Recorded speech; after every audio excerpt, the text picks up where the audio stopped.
ಇನ್ನು ಕೆಂಪೇಗೌಡ ಏರ್ಪೋರ್ಟ್ನಲ್ಲಿ ಸಾಮೂಹಿಕ ನಮಾಜ್ ಮಾಡಲಾಗಿದೆ. ಕೆಂಪೇಗೌಡ ಏರ್ಪೋರ್ಟ್ ಟರ್ಮಿನಲ್ 2 ನಲ್ಲಿ ಪ್ರಾರ್ಥನೆ ಮಾಡಿದ್ದಾರೆ. ಹಜ್ ಯಾತ್ರಿಕರನ್ನ ಬೀಳ್ಕೊಡಲು ಬಂದಿದ್ದವರು ಈ ನಮಾಜ್ ಮಾಡಿದ್ದಾರೆ. ಸಾರ್ವಜನಿಕ ಸ್ಥಳದಲ್ಲಿ ನಮಾಜ್ ಮಾಡಿದ್ದಕ್ಕೆ ಆಕ್ರೋಶ ಕೂಡ ವ್ಯಕ್ತವಾಗ್ತಾ ಇದೆ.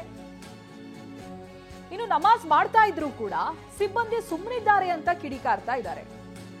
ಸೋಷಿಯಲ್ ಮೀಡಿಯಾದಲ್ಲಿ ನೆಟ್ಟಿಗರು ತೀವ್ರ ಆಕ್ರೋಶವನ್ನ ವ್ಯಕ್ತಪಡಿಸಿದ್ದಾರೆ. ನೋಡಿ, ಇದು ಕೆಂಪೇಗೌಡ ಏರ್ಪೋರ್ಟ್ನ ದೃಶ್ಯ. ಇಲ್ಲಿ ಸಾಮೂಹಿಕ ನಮಾಜ್ ಮಾಡಲಾಗಿದೆ. ಟರ್ಮಿನಲ್ 2ರಲ್ಲಿ ಪ್ರಾರ್ಥನೆಯನ್ನ ಮಾಡಿದ್ದಾರೆ. ಯಾರು ಅಂತ ಕೇಳಿದ್ರೆ ಹಜ್ ಯಾತ್ರಿಕರನ್ನ ಬೀಳ್ಕೊಡೋದಕ್ಕೆ ಬಂದಿದ್ದವರು ಈ ನಮಾಜ್ ಮಾಡಿದ್ದಾರೆ. ಸಾರ್ವಜನಿಕ ಸ್ಥಳದಲ್ಲಿ ನಮಾಜ್ ಮಾಡಿದ್ದಕ್ಕೆ ಇದೀಗ ಆಕ್ರೋಶ ವ್ಯಕ್ತವಾಗ್ತಾ ಇದೆ. ದೃಶ್ಯದಲ್ಲೂ ಕೂಡ ನೀವು ಗಮನಿಸಬಹುದು. ನಮಾಜ್ ಮಾಡ್ತಾ ಇದ್ರು ಕೂಡ ಅಲ್ಲೇ ಇದ್ದಂತ ಸಿಬ್ಬಂದಿಗಳು ಅವ್ರಿಗೇನು ಹೇಳಿಲ್ಲ ಅನ್ನೋದು ಆಕ್ರೋಶಕ್ಕೆ ಕಾರಣವಾಗ್ತಾ ಇದೆ. ಇನ್ನು ಏರ್ಪೋರ್ಟ್ನಲ್ಲಿ ನಮಾಜ್ ಬಳಿಕ ಸಿಬ್ಬಂದಿ ಎಚ್ಚೆತ್ತುಕೊಂಡಿದ್ದಾರೆ. ವಿಡಿಯೋ ವೈರಲ್ ಬೆನ್ನಲ್ಲೇ ಆಡಳಿತ ಮಂಡಳಿ ಅಲರ್ಟ್ ಆಗಿದೆ. ಪ್ರಯಾಣಿಕರ ನಿರ್ಗಮನ ದ್ವಾರದಲ್ಲಿ ಸಿಬ್ಬಂದಿಯನ್ನ ನಿಯೋಜನೆ ಮಾಡಲಾಗಿದೆ. ಪ್ರಯಾಣಿಕರು ಅಲ್ಲಿ ನಿಲ್ಲಬಾರದು ಅನ್ನೋ ರೀತಿಯಾಗಿ ಕ್ರಮ ಕೈಗೊಳ್ಳಲಾಗಿದೆ. ಪ್ರತಿನಿಧಿ ನವೀನ್ ಒಂದು ವರದಿ ಕೊಟ್ಟಿದ್ದಾರೆ, ಬನ್ನಿ ನೋಡೋಣ. ಕೆಂಪೇಗೌಡ ಏರ್ಪೋರ್ಟ್ನಲ್ಲಿ ನಮಾಜ್ ಮಾಡಿದ ವಿಡಿಯೋ ವೈರಲ್ ಆದ ಬೆನ್ನಲ್ಲೇ ಇವತ್ತು ಕೆಂಪೇಗೌಡ ಏರ್ಪೋರ್ಟ್ನ ಆಡಳಿತ ಮಂಡಳಿ ಎಚ್ಚೆತ್ತುಕೊಂಡಿದೆ. ಇದೀಗ ನಾವು ದೃಶ್ಯಗಳು ಸಹ ನೋಡ್ತಾ ಹೋಗ್ಬೋದು. ಏನೊಂದು ಕೆಂಪೇಗೌಡ ಅಂತಾರಾಷ್ಟ್ರೀಯ ವಿಮಾನ ನಿಲ್ದಾಣದ ಅರೈವಲ್ ಗೇಟ್ ಬಳಿ ನಾವಿದ್ದೀವಿ. ಇಲ್ಲಿ ಏನು ಪ್ರಮುಖವಾಗಿ ಈಗಾಗಲೇ ಏನು ಹಜ್ ಯಾತ್ರೆಗೆ ಯಾತ್ರಿಕರು ಹೋಗ್ತಾ ಇದ್ದಾರೆ, ಜೊತೆಗೆ ಬರ್ತಾ ಇದ್ದಾರೆ, ಅವರನ್ನು ರಿಸೀವ್ ಮಾಡ್ಕೊಳ್ಳೋದಕ್ಕೆ ಅಂತೇಳಿ ಸಾಕಷ್ಟು ಸಂಖ್ಯೆಯಲ್ಲಿ ಅವರ ಒಂದು ಕುಟುಂಬಸ್ಥರು ಸಹ ಬಂದು ಇಲ್ಲಿ ಅವರನ್ನು ವೆಲ್ಕಮನ್ನು ಮಾಡ್ತಾ ಇದ್ದಾರೆ. ಹೀಗಾಗಿ ಏನು ಬರ್ತಾ ಇರ್ತಕ್ಕಂಥವ್ರು ನಿನ್ನೆಯೂ ಸಹ ಇದೇ ರೀತಿ ಏನು ಹಜ್ ಯಾತ್ರೆಗೆ ಕಳಿಸೋದಕ್ಕೆ ಬಂದಂಥ ಸಂದರ್ಭದಲ್ಲಿ ಸಂಜೆ ಒಂದು ಏನು ನಮಾಜ್ ಟೈಮಲ್ಲಿ ಕೆಂಪೇಗೌಡ ಏರ್ಪೋರ್ಟ್ನ ಟರ್ಮಿನಲ್ 2ನ ಮೇಲ್ಭಾಗದಲ್ಲಿ ನಮಾಜನ್ನು ಮಾಡಿ ಆ ಒಂದು ದೃಶ್ಯಗಳು ವೈರಲ್ ಆಗಿತ್ತು ಸಾಮಾಜಿಕ ಜಾಲತಾಣದಲ್ಲಿ. ಹೀಗಾಗಿ ಇವತ್ತು ಏರ್ಪೋರ್ಟ್ನ ಆಡಳಿತ ಮಂಡಳಿ ಸಿಬ್ಬಂದಿಯನ್ನು ಹೆಚ್ಚುವರಿಯಾಗಿ ಇವತ್ತು ಏರ್ಪೋರ್ಟ್ನಲ್ಲಿ ಹಾಕಿರ್ತಕ್ಕಂಥದ್ದು. ಅದರಲ್ಲೂ ಸಹ ಇಂತಹ ಘಟನೆಗಳು ಮತ್ತೆ ಮತ್ತೆ ಮರುಕಳಿಸಬಾರದು ಅಂತಕ್ಕಂಥ ನಿಟ್ಟಲ್ಲಿ ಈಗಾಗಲೇ ಸಾಕಷ್ಟು ಒಂದು ಬಂದೋಬಸ್ತನ್ನು ಸಹ ಮಾಡಿಕೊಳ್ಳಲಾಗಿದೆ. ಪೊಲೀಸರು ಒಂದು ಭಾಗದಲ್ಲಿ ಏನು ಈಗಾಗಲೇ ಏರ್ಪೋರ್ಟ್ನ ಪೊಲೀಸರು ಸೇರಿದಂತೆ ಈಗ ಪೊಲೀಸರು ಸಹ ಇಲ್ಲಿ ಡೆಪ್ಯೂಟ್ ಮಾಡೋದನ್ನು ನೋಡೋದು.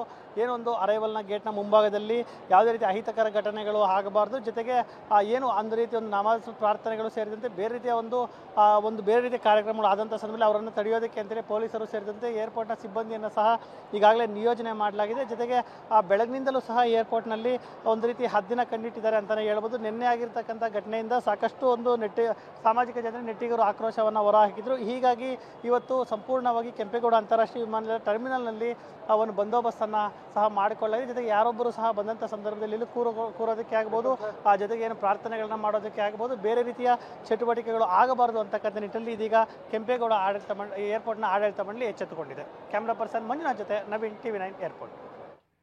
ಇನ್ನು ಇದೇ ವಿಚಾರಕ್ಕೆ ಸಂಬಂಧಪಟ್ಟ ಹಾಗೆ ವಿಪಕ್ಷ ನಾಯಕ ಅಶೋಕ್ ಸೇರಿದಂತೆ ಬಿಜೆಪಿ ನಾಯಕರು ಮಾತನಾಡಿದ್ದಾರೆ, ಬನ್ನಿ ನೋಡೋಣ.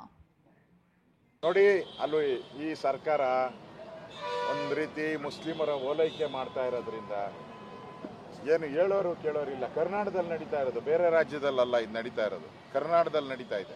ಕರ್ನಾಟಕದಲ್ಲಿ ನಡೀತಾ ಇದೆ ಅಂತಂದರೆ ಸಿದ್ದರಾಮಯ್ಯ ಪ್ರಾಯೋಜಿತ ಇದೆಲ್ಲ. RSS ಅವ್ರನ್ನ ಕಂಡ್ರೆ ದುರ್ಗುಟ್ಕೊಂಡು ನೋಡೋದು, ಮುಸ್ಲಿಮನ್ರ ಕಂಡ್ರೆ ತಪ್ಕೊಳೋದು, ಟೋಪಿ ಹಾಕ್ಕೊಳೋದು, ಇಷ್ಟೇ ಇವ್ರದ್ದು.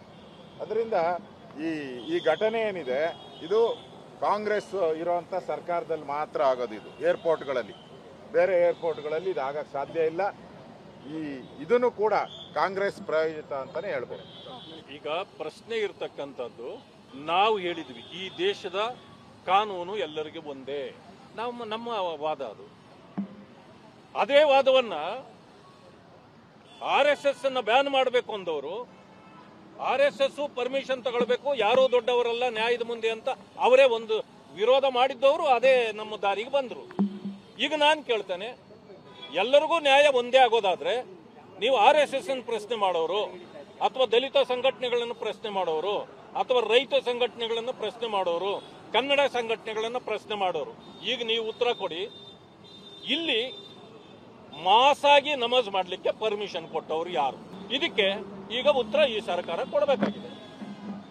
ಒಬ್ಬರಿಗೊಂದು ನ್ಯಾಯ ಮಾಡ್ತಕ್ಕಂಥದ್ದಕ್ಕೆ ಈ ಸರ್ಕಾರ ಬೇಕಾ?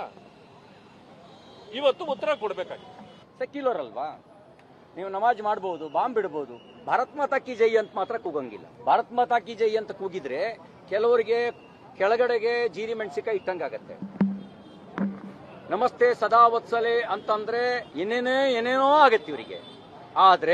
ಆದ್ರೆ ನೀವು ಬಾಕಿ ಎಲ್ಲ ಮಾಡಬಹುದು. ಅಂದ್ರೆ ಭಾರತ್ ತೇರೆ ತುಕಡೆ ಹೊಂಗೆ ಇನ್ಸಾ ಅಲ್ಲ ಅಂತ ಕೂಗಬಹುದು ನೀವು. ಆದ್ರೆ ಭಾರತ್ ಮಾತಾ ಕಿ ಜೈ ಅಂತ ಕೂಗಬೇಡಿ. ಕೂಗಿದ್ರೆ ಈ ಕಾಂಗ್ರೆಸ್ಸಿಗೆ ಜೀರಿಮೆಣಸಿಕಾಯಿ ಇಟ್ಟಂಗಾಗತ್ತೆ. ಅಲ್ಲೂ ಕೂಡ ತೊಂದರೆ ಆಗಬಾರ್ದು ಅಂತ ಬೆಂಗಳೂರಿನಲ್ಲಿ ಸಚಿವ ಪ್ರಿಯಾಂಕ್ ಖರ್ಗೆ ಹೇಳಿಕೆಯನ್ನ ಕೊಟ್ಟಿದ್ದಾರೆ.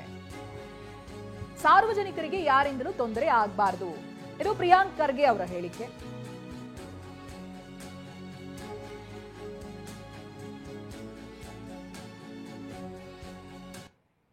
ಪ್ರಾರ್ಥನೆ ಮಾಡಲಿಕ್ಕೆ ಸಪ್ರೇಟ್ ಆದಂಥ ಕೊಠಡಿಗಳು ಇರ್ತವೆ ಏರ್ಪೋರ್ಟ್ಗಳಲ್ಲಿ, ಎಲ್ಲ ಅಂತಾರಾಷ್ಟ್ರೀಯ ಏರ್ಪೋರ್ಟ್ನಲ್ಲೂ ಇರ್ತವೆ.